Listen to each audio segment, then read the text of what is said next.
Hi guys, thank you so much for stopping by my channel for another video. If you're new here, my name is Dana. I'm a mama to 4, and as you can tell from the title down below, if not by the title, definitely by the thumbnail, I'm going to be talking to you about why we made the switch from the Good and the Beautiful Level K Language Arts to the CLE Grade 1 Beginning to Read. But yeah, I'm excited to share with you kind of the pros and cons of why this curriculum just no longer worked for us and why we switched over to CLE for my kindergartner. But yeah, let's go ahead and jump into today's video.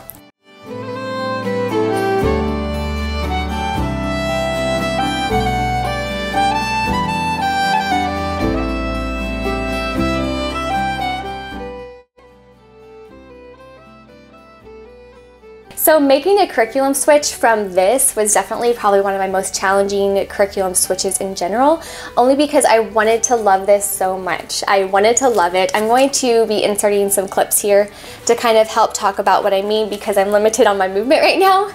But this curriculum is just one of the most gorgeous curriculums as far as the illustrations go. I always thought that this program was probably one of the most beautifully illustrated. They just did such a good job, and I think that was a part of the attractiveness was it was beautiful, and it had all the art and the poetry and everything that when we first started my kindergartner loved. And in the little years, I think the art appreciation and the nature theme and everything like that is really, really important, and she just loved that aspect.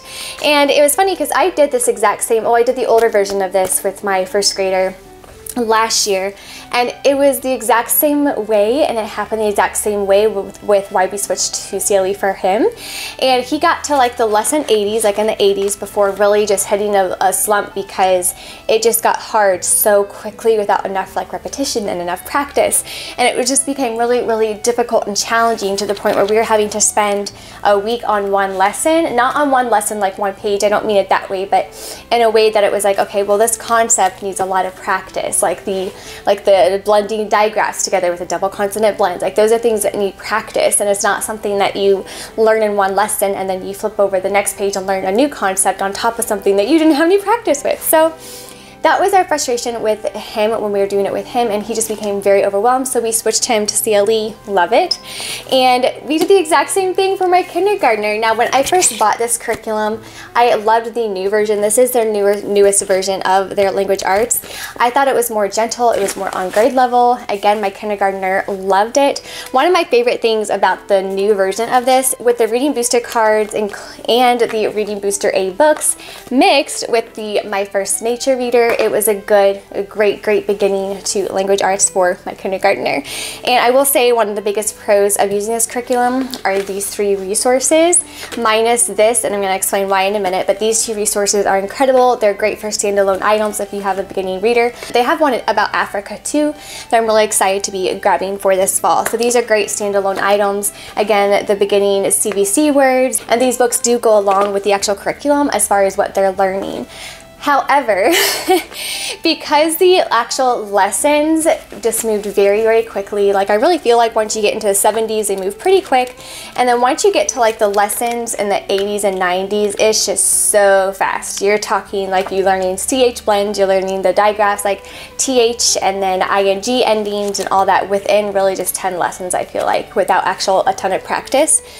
And the reason why I'm going to share that the Reading Booster cards are a little bit of a con for me, while I loved them in the beginning, what happened is because there wasn't a ton of practice in here, we relied heavily on the Reading Booster cards mixed with the readers. Now the readers were great because it did give us a little bit of extra practice and review for that lesson, but not anything beyond that. So once we hit the following lesson, it was like a new reader with new concepts, with new words, and it was just a lot stacked on top of each other. So this, for example, I'm going to give you the one con of the Reading Booster cards because I loved them a lot. Like it was one of my biggest pros of this curriculum was having it bound like this. It's great. And I'm honestly going to keep it and use it for teaching beginning reading for my little ones coming up here because there are sight words in here. They're all kind of marked up now, but that's okay. You can still see them.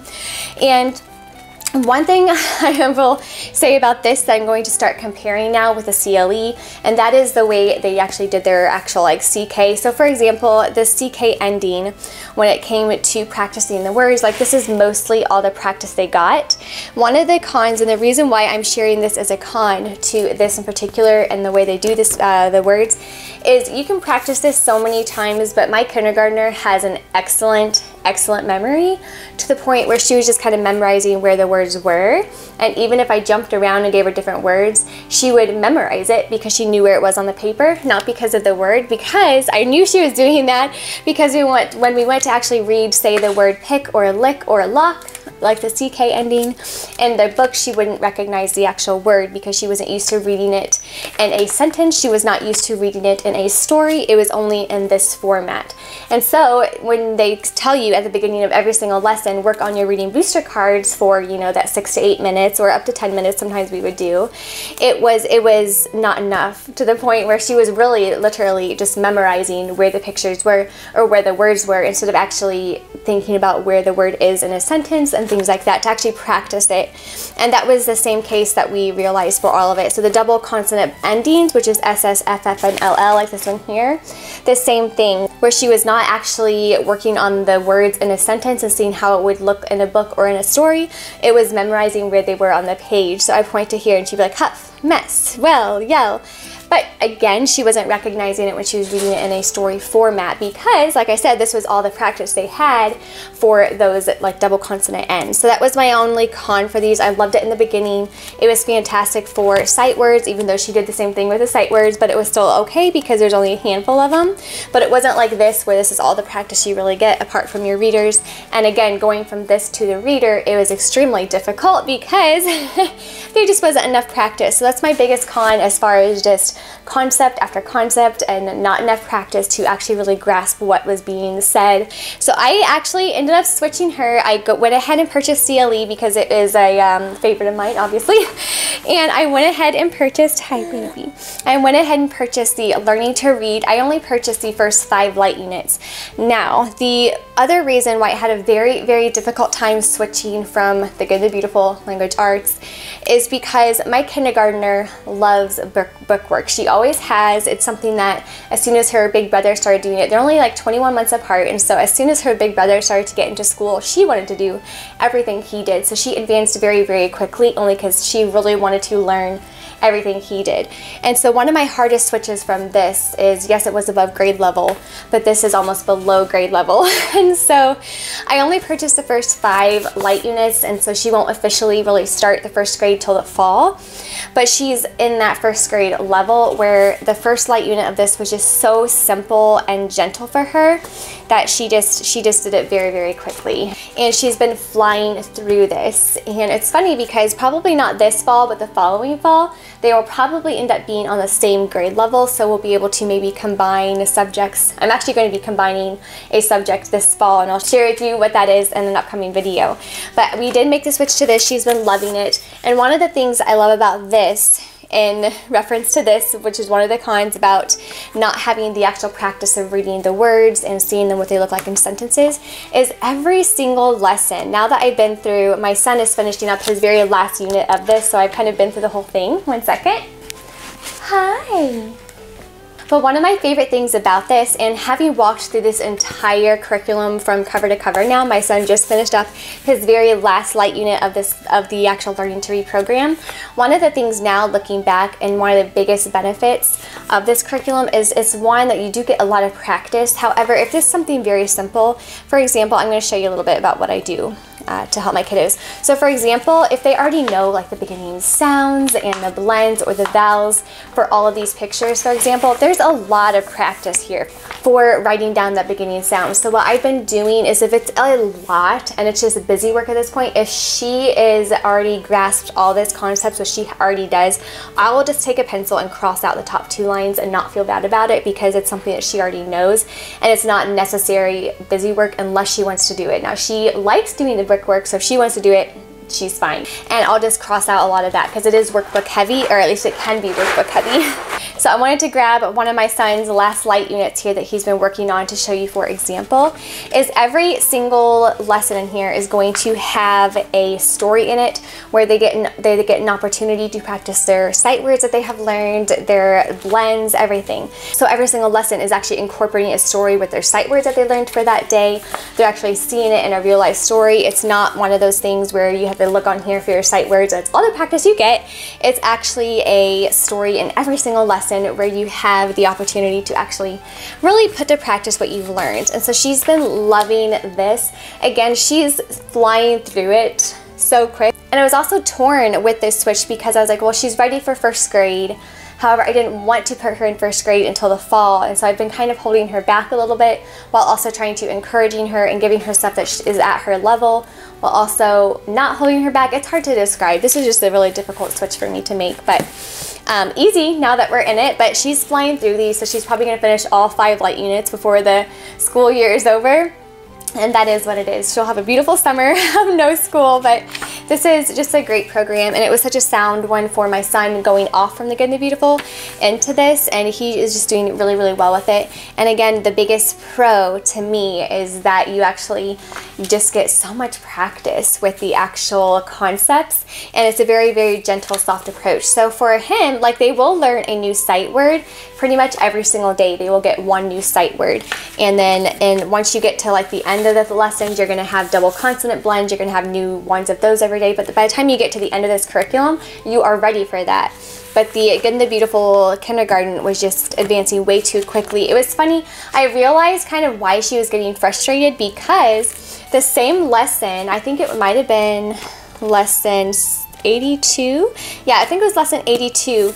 When I was teaching her that lesson in here, her kindergarten book, that was the exact same concept I was teaching my first grader at the end of his first grade actual curriculum book. So that kind of gave me an eye-opener to like, wow, okay, this is something that you really are being frustrated with because you're not grasping the concept. And so we had to make that switch because it was just, it was getting very frustrating for everyone involved. So that was our main reason for making this switch. Again, I am very sad to kind of probably, I'm going to be honest, permanently say goodbye to this curriculum for now, just because it hasn't worked for my 2 kiddos, and I don't want to make something work just because it's beautiful. And even though when I did start it, I genuinely thought it would work a lot better because of the new revised edition, that just wasn't the case. So I was very sad about that. But like I said, the other resources, the reading booster cards, nature reader, all of those things I'm going to be continuing to use for the time being. And meanwhile, she's been loving this, and so have I. And this is another curriculum too that if you want to give this a try, now one of my favorite things about it as well, and I mentioned before in many of my videos, is that each unit is, I think, maybe $4 or $3 something. I think it might be $3.99, $4.25 now, but anyway, still pretty affordable. But if you wanted to get a couple of these, you can buy them for $4 price mark and just give it a try. Then you can kind of play with the curriculum during the summer to see if it would fit your family. I know for us, it has fit us very well. It's very open and go, and we've just really, really been enjoying it and are very thankful for something that is very simple but is so, so sound. Like, seeing how far my first grader has come just with these 10 units has been incredible to me. It's just been really, really fun to see his growth in reading and just his solid sound. But again, it is workbook heavy, so please don't feel bad if you want to cross some of it out, because it can be intense for the little years. But I'd much rather prefer that and practice if we need to versus just not enough at all. So anyway, that was why we made that switch. I'm really happy about it, and most importantly, my kindergartner is too. The last thing I did want to mention, now one of her favorite things about this as well was the art and poetry and the beautiful illustrations. And I will say that that is one of the biggest pros of this curriculum, and I will say also that that's one of the cons of this curriculum. This is not a beautifully illustrated, bright and colorful, as you saw. It's a very, very simple, basic. Now all of the illustrations are cute, like they're very, very cute. They're all animal, nature related, like they're actual real life drawings and things like that, but it's not going to be like that bright, colorful workbook style that she was used to in this, and she hasn't said anything about that or missing that.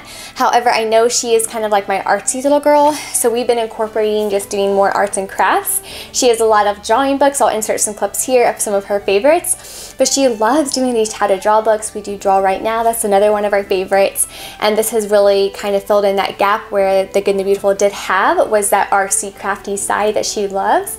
And then a few of our poetry books because she genuinely loves poetry. She actually gets into the poetry. When she actually memorizes a poem, she'll like act it out and be very dramatic with it. And so that's a huge thing that is missing from this because again, it's not the poetry fluffy stuff. But that's not what we want right now. Right now, we don't want the extra fluffy stuff because it's not working well for us right now. And I will be also honest to say it took us about 20 minutes to do a lesson in this if it required the actual poetry reading and art study, which again, she loves. But this she does in like 5 minutes and she's done for the day just because the lessons are so easy for her right now.